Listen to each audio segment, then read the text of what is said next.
உங்களுக்கு இருக்கக்கூடியது லாபசனி. ரெண்டே ராசிக்கு ரொம்ப சூப்பரா இருக்குங்க. ஒண்ணு, அப்போ சனி சுக்கிரன் காம்பினேஷனே வந்துருச்சு அப்படின்னா அடுத்து ஒரு 2.5 வருஷத்துக்கு உங்களுக்கு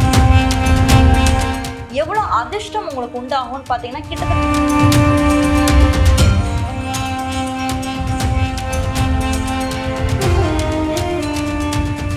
ரிஷபம் லாபசனி. லாபசனி என்ன பண்ண போறாருங்க?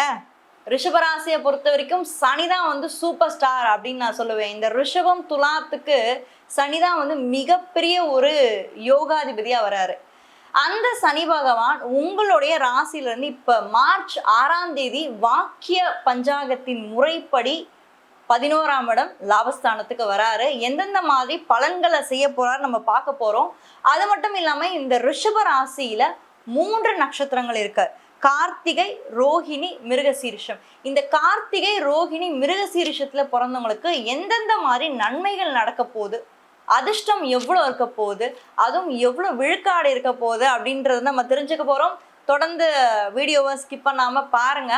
அது மட்டும் இல்லாம ஃபோக்கஸ் ஆன்மீகம் சேனலை சப்ஸ்கிரைப் பண்ணாம பார்த்துட்டு இருந்தீங்கன்னா மறக்காம சப்ஸ்கிரைப் பண்ணி வச்சுக்கோங்க. ரிஷபராசி, இந்த ராசியை பொறுத்த வரைக்கும் சனி உங்களுடைய ராசியிலிருந்து 11ஆம் வீட்டில் வந்து அமர்ந்திருக்காருங்க. ஸோ 11ஆம் வீட்டில் வந்து அமர்ந்திருக்கக்கூடிய இந்த சனி பகவான் 3 பார்வைகள் மூலயமா உங்களுடைய ராசியை தொடர்பு கொள்றாரு. என்னங்க குழப்புற மாதிரி இருக்கா? எப்படி தொடர்பு கொள்றாரு அப்படின்றத நான் சொல்றேன். அதாவது ரிஷப ராசியில நீங்க பிறந்திருக்கீங்க அப்படின்னா சனி பகவான் உங்களுடைய ராசியிலிருந்து 11ஆம் இடம் சொல்லக்கூடிய லாபஸ்தானத்துல அமர்ந்திருக்காரு. அங்க இருந்து தன்னுடைய 3ஆம் பார்வையின் மூலியமாக உங்க ராசியை தொடர்பு கொள்றாரு. ஸோ உங்க ராசியை பார்க்குறாரு. அதே மாதிரி 7ஆம் பார்வையின் மூலயமாக உங்களுடைய 5ஆம் வீடுன்னு சொல்லக்கூடிய உங்களுடைய பூர்வ புண்ணிய ஸ்தானம், உங்களுடைய பாக்கியத்தை பார்க்குறாரு. அதே மாதிரி 11ஆம் இடம் அங்க இருந்து உங்களுடைய அஷ்டமஸ்தானம், அட்டமஸ்தானம்னு சொல்லக்கூடிய 8ஆம் வீட்டையும் வந்து சனி பகவான் பார்க்குறாரு. இந்த மார்ச் 6ஆம் தேதி வாக்கிய பிரகாரம் இந்த ஒரு சனி பெயர்ச்சி நடக்க இருக்கு. இந்த சனி பகவான் வந்து சுக்கிரனோட சேர்க்கையில தான் வந்து இந்த மார்ச் 6ஆம் தேதி அமர்றாரு. அதாவது சுக்கிரன் யாரு? உங்களுடைய ராசிக்கு சுக்கிரன் வந்து ராசிநாதன். அது மட்டும் இல்லாம 6ஆம் இடத்தோட அதிபதியும் வந்து சுக்கிரன் தான். சரி, என்ன மாதிரி இருக்குங்க இந்த மாதத்தோட தொடக்கத்திலே நீங்க என்ன மாதிரி ஃபீல் பண்ணுவீங்க அப்படின்னு நீங்க கேட்டீங்கன்னா ரொம்பவே எனர்ஜெட்டிக்கா ஃபீல் பண்ணுவீங்க.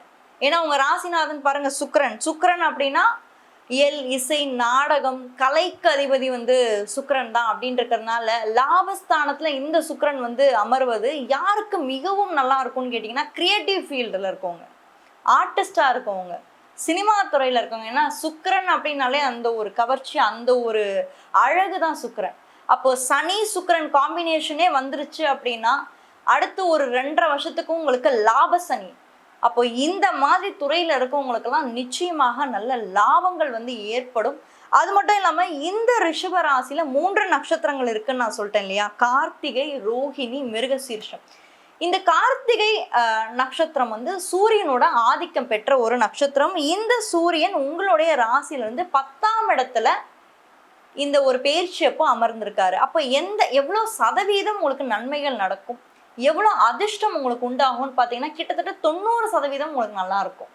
இந்த கார்த்திகை நட்சத்திரத்துல பிறக்கிறவங்க மிக முக்கியமா வந்து பாத்தீங்கன்னா இது வந்து முருகரே இந்த நட்சத்திரத்தோட தொடர்பு கொள்றாரு. ஏன்னா முருகர் பிறந்த நட்சத்திரம் வந்து கார்த்திகை. இது சூரியனோட ஒரு நட்சத்திரம். மிகவும் ஒரு அற்புதமான ஒரு நட்சத்திரம் வந்து இந்த கார்த்திகை நட்சத்திரம். சூரியன், புதன், ராகு, செவ்வாய் இத்தனை கிரகங்களும் வந்து தொழில் ஸ்தானம் சொல்லக்கூடிய 10ஆம் இடத்துல வந்து அமருவது அப்படின்றதுனால தொழில்ல நல்ல லாபத்தை பார்க்க முடியும் உங்களால. ஏன்னா லாபசனி உங்களுக்கு இருக்கக்கூடியது லாபசனி. ரெண்டே ராசிக்கு ரொம்ப சூப்பரா இருக்குங்க. ஒன்று ரிஷபம், இன்னொன்று துலாம். அந்த வகையில ரொம்பவே வந்து லக்கியான ஒருத்தவங்கன்னு தான் நான் சொல்லுவேன். உங்களுடைய ராசியில இருந்து சனி பகவான் எந்தெந்த வீட்டை ஆளுமை செலுத்துறாருன்றதை கண்டிப்பா நீங்க தெரிஞ்சுக்கணும். உங்களுடைய ராசியில இருந்து 9ஆம் வீட்டை சனி பகவான் ஆளுமை செலுத்துறாரு. அது மட்டும் இல்லாம 10ஆம் வீட்டை ஆளுமை செலுத்துறாரு. கார்த்திகை நட்சத்திரத்துல பிறக்கிறவங்களுக்கு வந்து பாத்தீங்கன்னா இந்த சூரியன் வந்து 10ஆம் வீட்டுல இருந்து உங்களுடைய 4ஆம் வீட்டை வந்து தொடர்பு கொள்றாரு.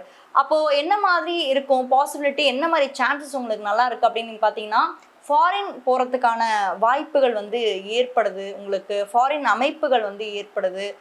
வெளிநாட்டுல வாழக்கூடிய யோகம் வந்து உங்களுக்கு ஏற்படுது. இந்த மாதிரி நிறைய நல்ல விஷயங்கள்லாம் நிச்சயமா உங்களுக்கு வந்து நடக்கும் இந்த கார்த்திகை நட்சத்திரத்துல பிறக்கிறவங்களுக்கு. இன்னும் குறிப்பா சொல்லணும்னா மாணவர்களுக்கு ரொம்பவே சூப்பரா இருக்கும். என்னென்ன பண்ணலாம் நெக்ஸ்ட் உங்களோட வாழ்க்கையோட வளர்ச்சிக்கு நீங்க என்னென்ன பண்ணலாம் அப்படின்றது எல்லாமே வந்து பாத்தீங்கன்னா இந்த சனியோட லாப சனி உங்க வாழ்க்கையில வந்து நிறைவேற்றி வைப்பாரு. அதுக்கப்புறம் ரோஹிணி நட்சத்திரத்துல பிறக்கிறவங்களுக்கு வந்து கிட்டத்தட்ட பாத்தீங்கன்னா 95% நல்லா இருக்கு. 95% வந்து இந்த ரோஹிணி நட்சத்திரத்துல பிறக்கிறவங்களுக்கு நிச்சயமாக நல்லா இருக்கு. இந்த ரோஹிணி சந்திரனுடைய நட்சத்திரம். இந்த நட்சத்திரத்தோடைய அதிபதி வந்து சந்திரன். இந்த மார்ச் 6ஆம் தேதி எங்க சஞ்சரிக்கிறாருன்னு நீங்க பாத்தீங்கன்னா உங்களுடைய ராசியிலிருந்து 5ஆம் வீடு என்று சொல்லக்கூடிய பாக்யஸ்தானத்துக்கு வராருங்க. ரொம்பவே சூப்பரா இருக்கு. ஸோ சந்திரன் உங்களுக்கு 5ஆம் வீடு பாக்யஸ்தானத்துக்கு வர்றதுனால நீங்க செஞ்ச பூர்வ புண்ணியம், நீங்க செஞ்ச பாக்கியம் உங்களுக்கு உங்களுடைய வாழ்க்கையில நிறைய அதிர்ஷ்டத்தையும் வந்து தேடி தரும். ஏன்னா சனி உங்களுக்கு எந்த வகையிலுமே கெடுக்கிறதுக்கு இல்லை. ரிஷப ராசியில இந்த 3 நட்சத்திரங்களுமே சரி, எந்த வகையிலுமே சனி கெடுக்க முடியாது. ஒரு பாக்யாதிபதி நிச்சயமா நல்ல பலன்களை மட்டும்தான் கொடுக்க முடியும். ஒரு கெடுபலனை கொடுக்குற இடத்துல சனி இருக்க மாட்டார். ஏன்னா சனி கொஞ்சம் விளையாடுவார், கொஞ்சம் சோதிப்பார், கொஞ்சம் ரிஷபராசியை சோதிச்சுதானே ஆகணும். ஆனா கைவிட மாட்டார். யாருக்கு ரொம்ப பிரச்சனை பண்ணுவாருன்னா கடக சிம்மத்துக்கு நிச்சயமா பிரச்சனை பண்ணுவாரு. ஆனா ரிஷப துலாம எந்த வகையிலுமே சனி கைவிட மாட்டாரு, சோதிப்பார். ஏன்னா சனியோட குணம் என்ன? சோதிக்கிறதா சனியோட குணம். அப்ப சோதிக்கிற இடத்துல சனி உங்களுக்கு இருந்தாலும் ரிஷப நட்சத்திரத்துல பிறந்தவங்களுக்கு, ஆனா கைவிடுற இடத்துல சனி நிச்சயமாக உங்களுக்கு இல்லை. அடுத்து மிருகசீரிஷம். ரிஷப ராசியில மிருகசீரிஷ நட்சத்திரத்துல நீங்க பிறக்கிறீங்க அப்படின்னா 80%, அதாவது 80% விழுக்காடு நிச்சயமாக சனி உங்களுக்கு நன்மைகளையே வந்து இந்த சனி பயிற்சி மூலமா செய்வாரு. ஏன் பாத்தீங்க அப்படின்னா உங்களுடைய ராசியிலிருந்து 10ஆம் வீட்டுல தான் இந்த நட்சத்திரநாதனான செவ்வாய் அமர்ந்திருக்கார். மிருகசீரிஷம் அப்படின்றது செவ்வாய் ஆதிக்கம் பெற்ற ஒரு நட்சத்திரம். இந்த செவ்வாய் பகவான் எங்க இருக்காரு? உங்களுடைய ராசியில இருந்து பாத்தீங்கன்னா செவ்வாய், ராகு, புதன், சூரியன் 10ஆம் இடம் சொல்லக்கூடிய தொழில் ஸ்தானத்துல இருக்காரு.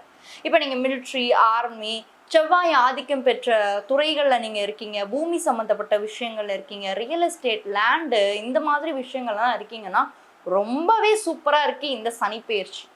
நான் பண்ணலாமா? இப்போ நிறைய பேருக்கு ஒரு டவுட் வரும். ரிஷபராசியில் இருக்கவங்க, நான் வந்து ரியல் எஸ்டேட், லேண்டு இதெல்லாம் எடுத்து பண்ணலாமா, நல்லா இருக்குமா, மிருகசீரிஷ நட்சத்திரத்தில் பிறந்திருக்கேன் நல்லா இருக்குமானா தாராளமாக பண்ணலாம்.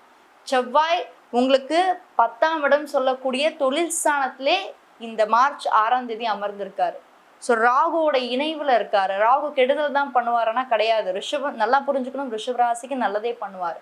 ஸோ எக்ஸலண்ட்டான ஒரு பிளேஸ்மெண்ட்ல வந்து உங்களுக்கு வந்து செவ்வாய் இருக்காரு. ஸோ மொத்தத்தில் சனி பகவான் லாப சனியா வந்து உங்களுக்கு அடுத்த ஒரு 2.5 வருஷம் நிறைய சந்தோஷத்தையும், குறிப்பா சொல்லணும் அப்படின்னா இந்த கார்த்திகை, ரோஹிணி, மிருகசீரிஷத்துல பிறந்தவங்களுக்கு நிறைய லாபத்தையும் சந்தோஷத்தையும் கொடுக்கணும்னு சொல்லிட்டு நான் கடவுளை பிரார்த்தனை பண்ணிக்கிறேன். நன்றி.